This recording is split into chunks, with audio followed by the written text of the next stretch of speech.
When you stack it up against the 9mm, the 357 SIG tends to come up short in a few key areas: lower magazine capacity, noticeably sharper recoil, and a louder, more blinding muzzle signature. At best, it doesn't bring anything new to the table in terms of barrier penetration or hollow point expansion. So, the obvious question is, why even bother with this round? That's something I've heard brought up time and time again. Today, we're digging into whether there's actually any meaningful advantage to running a 357 SIG, especially now that modern 9mm loads have come so far in terms of performance and consistency. Let's kick things off by breaking down some of our recent ballistic gel tests. We ran 9 different 357 SIG factory loads through calibrated gel blocks. Out of those, 6 performed near perfectly. All of the top performers were loaded with 125 grain projectiles, and they consistently hit that sweet spot between 12 and 18 inches of penetration, while also showing reliable, controlled expansion. Those are solid numbers. But how do they really stack up against the top-tier 9mm rounds we've put through the same testing?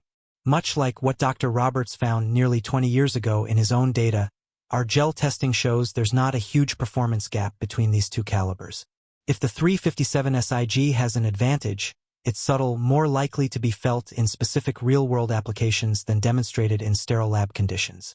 And that's been the story with this round since the beginning. On paper, it doesn't jump off the chart, but it still has a strong reputation among shooters who've seen what it can do outside the testing lab. The 357 SIG came to life through a collaboration between SIG Sauer and Federal Ammunition, with a goal of replicating the ballistic profile of the legendary 125-grain 357 Magnum revolver load, but in a duty-ready semi-auto format. To make that happen, they started with a shortened 10mm case, necked it down to accept a 9mm diameter bullet, and loaded it to much higher velocities than standard service calibers. Unlike the borrowed bullet designs we often see in other calibers, most hollow points built for the 357 SIG were designed from the ground up to take advantage of its faster speeds. When it launched back in 1994, the round was quickly picked up by several major police departments and federal agencies. It never saw the same level of mass adoption as the .40 Smith & Wesson, which had hit the market just a few years earlier, but those who committed to it were largely happy with the results in the field. Real-world users reported that it hit hard, fed reliably, and handled barriers better than expected. One of the most frequently mentioned drawbacks among law enforcement users of the 357 SIG is the toll it tends to take on service pistols over time. This round runs at extremely high chamber pressures, higher even than the already snappy .40 Smith & Wesson, which leads to accelerated wear on frames, slides, and internal components. On the upside, it produces a touch less felt recoil than .40, and significantly less than a 4-inch barreled 357 Magnum will gun. Still, as Dr. Roberts has pointed out, it kicks with more authority than a standard 9mm and brings with it a healthy dose of muzzle flash and concussion. Running this cartridge effectively takes more dedication and training than softer shooting alternatives. Another major hurdle is the price tag. Plinking or training with 357 SIG will drain your ammo budget quickly. Range loads tend to cost around twice what you'd pay for 9mm and about half again as much as .40 Smith & Wesson. Thankfully, there's a silver lining. Most pistols originally chambered in .40 can be converted to run 357 SIG with nothing more than a barrel swap. That means you can do the bulk of your practice using the more affordable .40 Smith & Wesson, then switch over to 357 SIG when you want to run hotter loads, without needing to buy a whole new gun.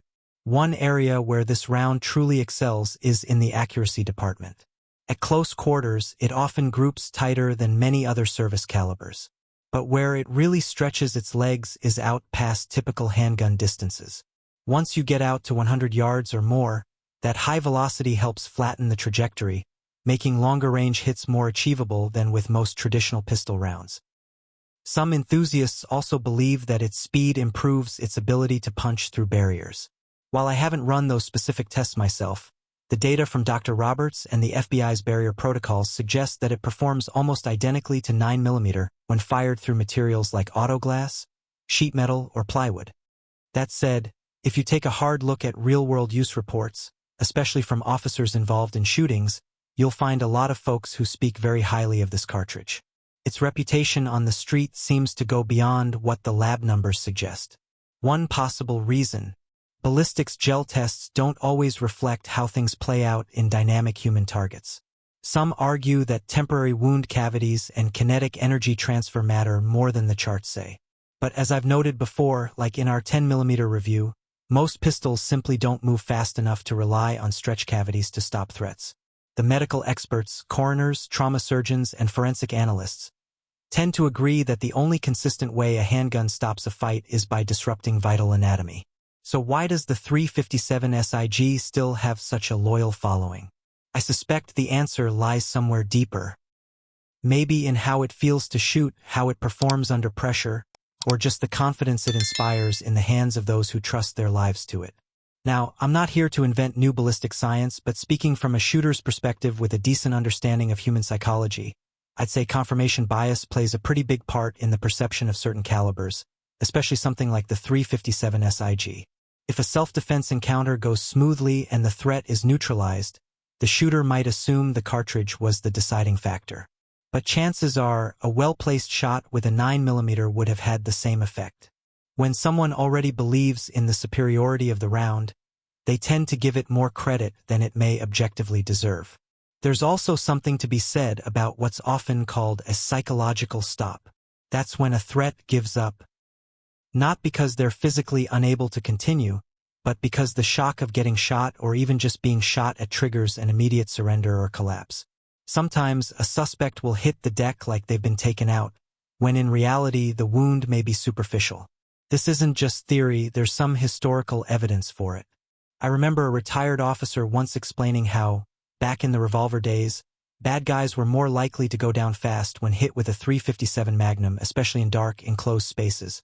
He chalked it up to the sheer violence of the muzzle blast.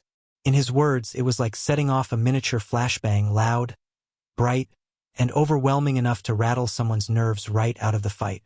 Some shooters believe the 357 SIG shares a bit of that effect. It doesn't quite match the concussion of a full-house Magnum load, but it's still loud and flashy enough to give an attacker a sensory gut punch, especially indoors or in low light. Now, is that something you can rely on every time? Absolutely not. But it might just give you a tiny edge when everything's on the line. So, back to the original question, does 357 SIG actually do something a 9mm can't? When it comes to real-world results, probably not in a meaningful or consistent way. For the average concealed carrier or home defender, 9mm still checks all the boxes: affordable, manageable, and battle-proven. But if you've got the budget for pricier ammo, and you're confident in your recoil control, then 357 SIG does bring a few interesting benefits to the table. It's not for everyone, but for some shooters, it might be just the right tool for the job.